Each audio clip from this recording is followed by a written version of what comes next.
What's it like when you do go home?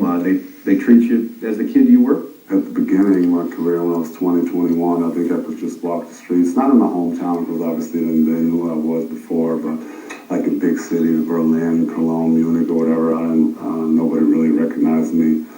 But once I got a little older and more seasons in the NBA, I got recognized more and more, and the hype got more, and the interviews, the appearances in the summer now. But I still try to find a nice medium where, I still have some time at home with my family. What do you miss most about Germany when you're in the States? Well, really just my family. Everything else nowadays you can get, over the internet, or, you can get the food here, all sorts of stuff. So I don't miss any of that stuff. Certainly not the winter.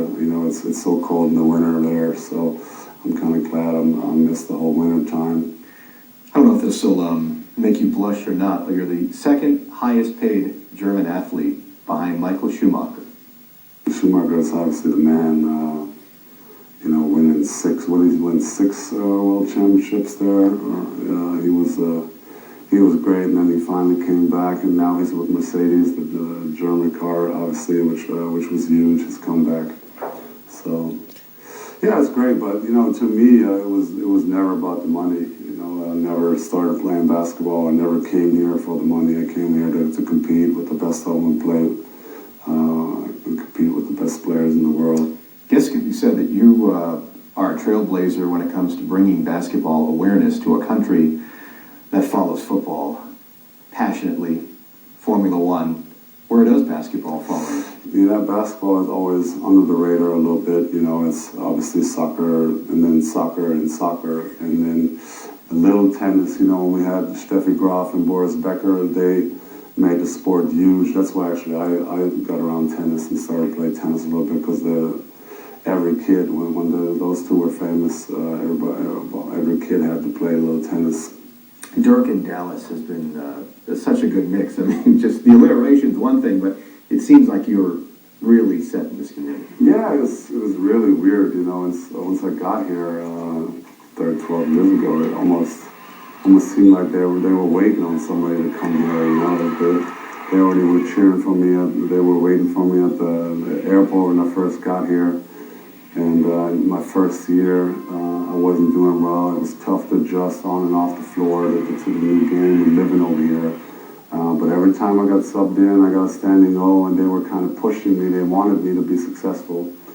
And the people treated me great here. So it was kind of like, it was hand in hand. The better I got, the team got better. How much of that has to do with the owner that you play for, Mark Cuban?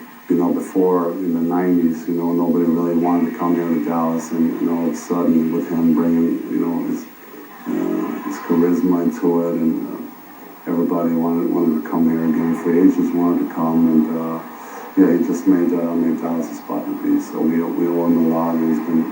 He's been fun to be around. He's been a friend off the floor as well. If something's going on, he always helped me off the floor too. So he's been a great influence. Charisma is one way to describe Mark Cuban. Has he done anything that you've ever shaken your head?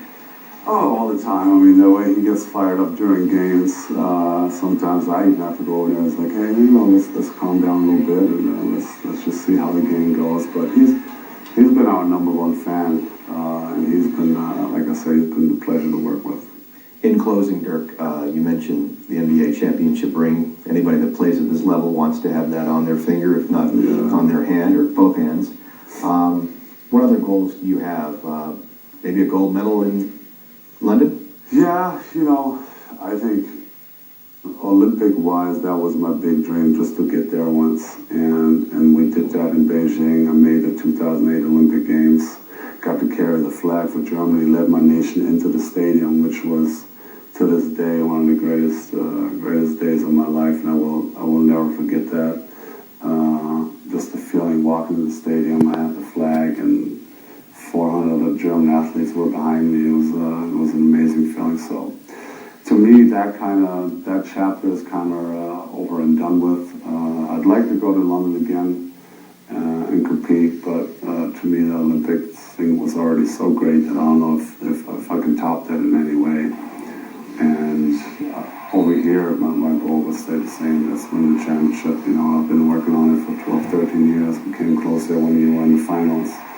We came up a bit short. So hopefully in these next 4 years I can get to that big stage again and hopefully